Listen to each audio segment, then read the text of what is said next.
नजर नहीं, नजरिया बदलना चाहिए। नजर नहीं, नजरिया बदलना चाहिए। एक बूंद पानी नहीं, पूरा दरिया बदलना चाहिए। इसी विजन को लेके शायद हम अपने अपने घर से अकेले अकेले चले थे, और आज हमें टीम की तरह, एक शक्ति की तरह इस सभागार में उपस्थित है। सबसे पहले मंच पर आसीन मेरे साथी, सबका अलग अलग नाम नहीं लूंगी मैं, समय सीमा को ध्यान में रखते हुए, और उससे भी ज्यादा मेरे सामने बैठी एक एक महिला, सबका मैं स्वागत करती हूँ, आभार करती हूँ, धन्यवाद करती हूँ, और सबको हार्दिक शुभकामनाएं और मुबारकबाद भी देती हूँ कि हम एक कॉज को लेकर, एक मिशन को लेके आज यहाँ पे इकट्ठे हुए हैं। शायद कुछ 4-1 महीने पहले संजीव जी हमने ये सफर शुरू किया है, और उस समय हमें नहीं पता था कि हमने किस दिशा में जाना है, कैसे जाना है, कौन कौन हमारे साथ होगा, कोई होगा भी कि नहीं होगा, कहां तक हम पहुंच पाएंगे। लेकिन एक बात हमें पता थी कि हमें चलना है, और हमने चलना शुरू कर दिया, और चलते चलते आज हम यहाँ पहुंच गए। तो मुझे लगता है ये हमारी पहली बड़ी उपलब्धि है कि आज हम एक टीम है। दूसरी बात मैं ये कहना चाहूंगी कि आज यहाँ एकत्रित होने के हमारे 2 कारण है ना। एक तो है अंतर्राष्ट्रीय महिला दिवस, सब जानते हैं। दूसरा है दाक्षायणी परियोजना। लेकिन इन दोनों में समानता क्या है? इन दोनों में एक समानता है, क्या है? बिल्कुल, हम। इस दोनों में समानता हम हैं। महिला दिवस हो चाहे दाक्षायणी परियोजना हो, आधार महिला है, हम हैं, मैं हूं, आप हैं। जब महिला दिवस सेलिब्रेशन के कार्यक्रम हम अटेंड करते हैं तो हम देखते हैं कि बड़ी बड़ी शख्सियतों को वहां बुलाया जाता है, जिन्होंने अपने अपने फील्ड में, अपने अपने कार्य क्षेत्र में, कहीं ना कहीं समाज के किसी न किसी कोने में उन्होंने कोई बड़ा काम या बड़ी उपलब्धि की होती है। और हम लोग देखते हैं कि महिला दिवस क्यों मनाना शुरू किया, इस पर बात होती है, उस महिला ने क्या किया, इस पर बात होती है। लेकिन हम अब क्या कर सकते हैं, हमने आगे क्या करना है, इस विषय पर हम महिला दिवस के दिन बात नहीं करते हैं।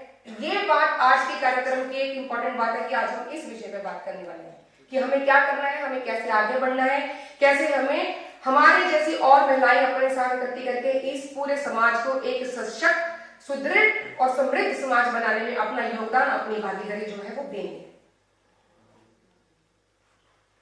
बात करेंगे महिला दिवस की।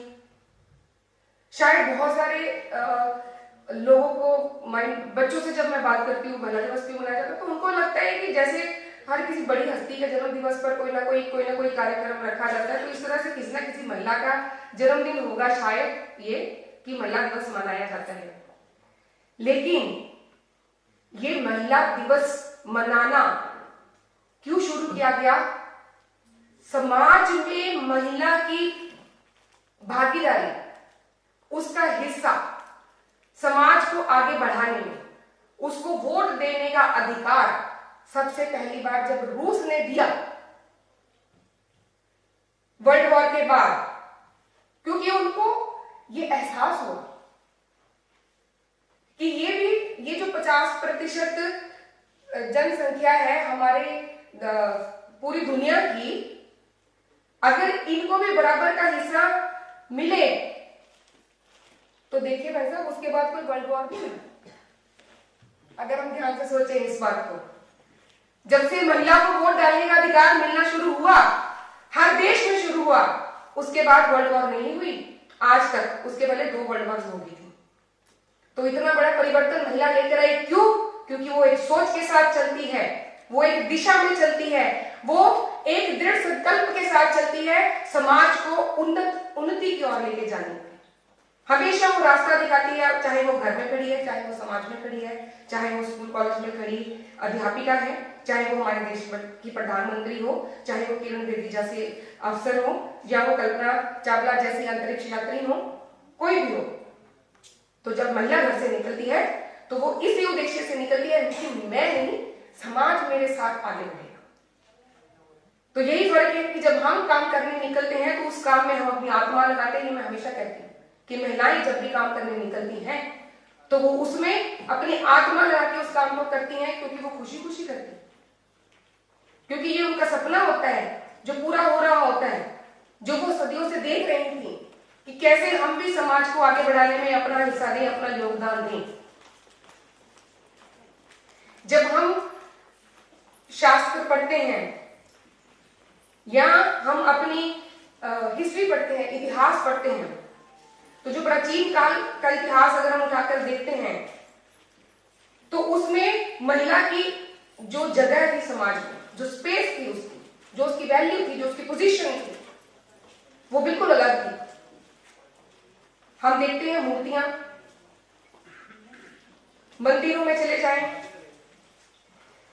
चाहे हम गुफाओं में चले जाएं, जहां भी प्राचीन काल की मूर्तियां हैं, सबसे ज्यादा मूर्तियां महिलाओं की हैं, क्योंकि उनको एक विशिष्ट स्थान समाज में मिला हुआ था। लेकिन जैसे जैसे समाज, इतिहास या समय आगे बढ़ता गया, समाज अधोगति की तरफ जाता रहा। क्यों जाता रहा? क्योंकि महिला को धीरे धीरे करके पीछे किए जाने की कोशिश करता रहा। इसलिए हमने देखा है, हम पढ़ते हैं, हमने अपने बड़े बुजुर्गों के मुंह से भी सुना है किस तरह से समाज को, देश को, राष्ट्र को जो लीड करने वाली, उसका नेतृत्व करने वाली महिलाएं जिस समाज में थी, उस समाज से हम उस समाज में चले गए जहां महिला को पर्दे में रखा जाता था, जहां उस पर अत्याचार किए जाते थे, जहां उसको बराबरी का हिस्सा तो क्या, मैं ये कहूंगी कि एक बराबरी का मनुष्य होने के भी अधिकार जो थे उससे छीन लिए गए। लेकिन मुझे बड़ा गर्व है कि मैं एक ऐसे देश में रहती हूं जहां समाज को, जहां महिला को परिवार का, समाज का एक बहुत इंपॉर्टेंट हिस्सा माना जाता है। उसकी उदाहरण हम सब हैं जो हम यहां बैठे हैं।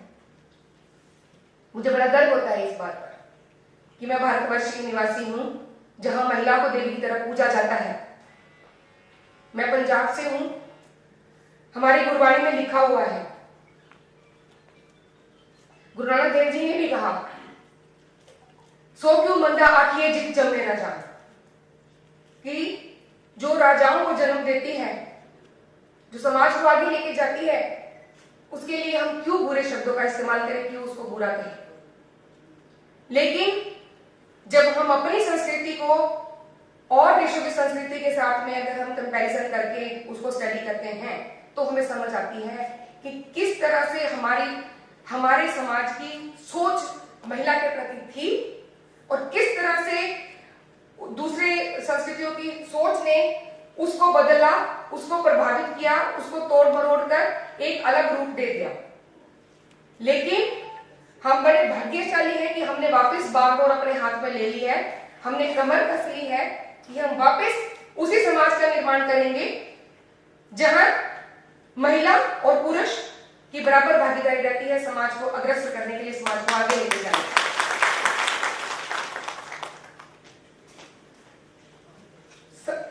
इस सभागार में बैठी हर महिला को अपने जीवन में कभी ना कभी इस बात का एहसास जरूर हुआ होगा। मैं अपने आप को भी बीच में ही गिन रही हूं कि जब भी कोई समस्या आती है तो हम देखते हैं कि हमारे आसपास पुरुष कौन है जिससे हम मदद मांगे, है ना। लेकिन दूसरी ओर अगर हम ये सोचें कि हम उस सिचुएशन में अकेले खड़े हैं तो क्या हम वहां से भाग जाते हैं? क्या हम अपने हथियार छोड़ देते हैं?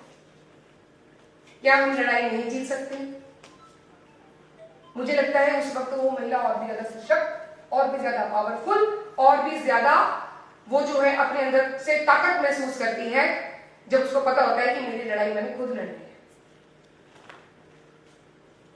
तो इसी को लेकर ही, इसी सोच को लेकर ही ये जो दाक्षायणी परियोजना है, इसके बारे में विचार किया गया कि कैसे जो महिला पहले से ही समाज के हर हिस्से में, घर में सुबह से लेकर रात तक बच्चों को पालने में, बुजुर्गों का ध्यान रखने में, समाज को आगे लेके जाने में अपना कर्तव्य का निर्वहन कर रही है, हम कैसे उस महिला को और सशक्त, समृद्ध, सुदृढ़ कर सकते हैं। तो बात आती है आत्मनिर्भरता की। आत्मनिर्भर भारत आजकल हम सब सुनते हैं, मोदी जी ने ये स्लोगन, ये नारा हमारे देश को दिया है, और वो भी कब दिया, जिस वक्त पूरा विश्व कोरोना जैसी महामारी की चपेट में था, उसकी मार सह रहा था, सबकी इकोनॉमी डूब रही थी, किसी को ये नहीं पता था कि कल का दिन कैसा चढ़ेगा, आने वाले वर्ष में हमारे देश की अस्तित्व बचेगा भी कि नहीं बचेगा। उस समय में हमारे देश के प्रधानमंत्री ने यह नारा दिया कि आत्मनिर्भर भारत। क्यों? क्योंकि हम अपनी ताकत को, अपनी शक्ति को पहचानते हैं, इसलिए। लेकिन हमारा देश आत्मनिर्भर तब तक नहीं बन सकता जब तक इसकी जो 50% जनसंख्या है, हम महिलाएं, हमारी इसमें बराबर की भागीदारिता नहीं होगी। तो हम यहां कोई किसी और को के सशक्तिकरण के लिए नहीं आए हैं कि हम आपको कहें कि हम आपको कुछ देने के लिए आए हैं, नहीं, हम मांगने के लिए आए हैं आपसे कि प्लीज उठिए, आइए, अपना योगदान दीजिए, उसके बिना देश आगे नहीं बढ़ सकता है। इसीलिए ही ये जो दो नारे आपके सामने इस पर लिखे रहते हैं, मेरा आंगन मेरा खेत, मेरी छत मेरा खेत, क्योंकि वो हमारा साम्राज्य है कि नहीं? हमारा साम्राज्य, हम जहां मर्जी कपड़े सुखाते हैं, हमारी मर्जी, कोई हमें रोक नहीं सकता, है ना? तो हमारे पौधे होंगे, हम कहीं भी रखिए, हमारी छत पे रखिए, चाहे हमारे आंगन में रखें, तो हम पूरे स्वाभिमान के साथ अपनी छत पर, अपने आंगन पर, अपनी मर्जी से अपना काम करके देश को आत्मनिर्भर बनाने में अपना योगदान हम देंगे। ये विश्वास और ये जो है दृढ़ संकल्प करके आज हम यहां से जाएंगे। दाक्षायणी परियोजना से में लगी हुई हर महिला के लिए मैंने चंद पंक्तियां बड़े दिनों से लिखने की कोशिश की, लेकिन मुझे समझ नहीं आता था कि मैं कैसे अभिव्यक्त करूं उस भावना को, जिस भावना के साथ हम सब एक साथ मिलकर इस काम में लगे। फिर भी मैंने कोशिश की है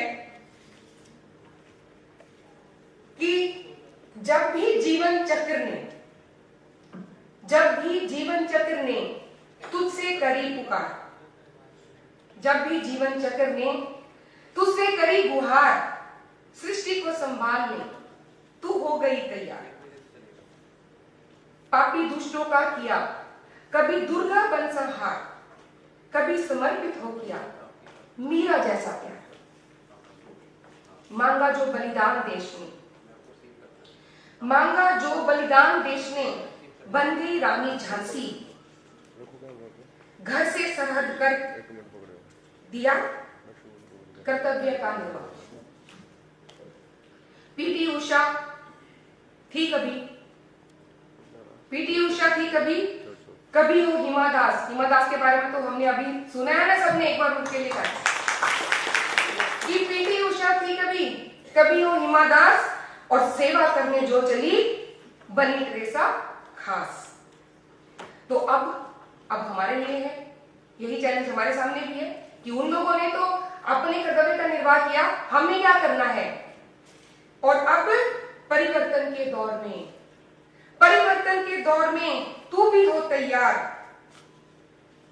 बनकर पाया हो खड़ी, कर समाज उद्धार। तो देश हमसे क्या मांग रहा है कि आओ बहना हल उठाएं। बाकी सब कुछ हमने उठा लिया, हमने खड़क उठाई, हमने बंदूक उठाई, हमने बेलन उठाए, हमने सब कुछ उठाया। अब हमें हल उठाना है। आओ बहना हल उठाएं, फिर से भर हुंकार, आत्मनिर्भर भारत हो ये धरती करे पुकार। तो ये जो दाक्षायणी परियोजना का सपना लेकर हम सब चले हैं, इसको मंजिल तक पहुंचाने में हर महिला का बराबर का हिस्सा है। और हमारे देश के प्रधानमंत्री जी का आत्मनिर्भर भारत बनने का सपना जो है, उसको पूरा करने में हमारा भी उतना ही कर्तव्य है जितने हम इस देश के नागरिक हैं। क्योंकि इस देश के नागरिक होने के नाते हमें कुछ राइट्स दिए जाते हैं, कुछ अधिकार दिए जाते हैं, लेकिन वो कुछ कर्तव्यों के साथ जुड़े होते हैं। तो अधिकारों की अगर हम बात करते हैं, है ना, हम खड़े होके जब भी महिला सशक्तिकरण की बात होती है तो यही देखा जाता है कि महिला को कमजोर ना माना जाए, महिला को रोजगार दिया जाए। लेकिन आत्मनिर्भर कैसे आएगी? वो तब आएगी जब सोच बदलेगी, जब अप्रोच बदलेगी हर किसी की, महिला के प्रति, हमारी भी, अपने खुद के प्रति। जब हम अपने आप को कमजोर मानना बंद कर देंगे, तब उस दिन हम समझेंगे कि महिला सच में सशक्त है, समृद्ध है, सुदृढ़ है, आत्मनिर्भर है। क्योंकि उसमें आत्मविश्वास होगा, उसमें आत्मसम्मान होगा। तभी हम महिला को सुदृढ़, सशक्त और समृद्ध मान सकते हैं, और तभी हम उसको आत्मनिर्भर भी मान सकते हैं जब वो जो भी कर रही है उस काम करने में उसका जो आत्मसम्मान है, जो उसकी सेल्फ रिस्पेक्ट है, वो पहले से और ज्यादा बढ़ रही है। तो दो पंक्तियां कहकर मैं आप सबसे इजाजत लूंगी कि खुद से ही जीतने की जिद है मेरी। हमें किसी के साथ कंपटीशन नहीं करना, क्योंकि हमने अपने आप को हर फील्ड में साबित किया है। कोई भी मौका मिला है तब खुद से ही जीतने की जिद है मेरी, मुझे खुद को ही है हराना। खुद से ही जीतने की जिद है मेरी, मुझे खुद को ही है हराना। मैं भीड़ नहीं हूं दुनिया की, मेरे अंदर है एक जमाना। धन्यवाद।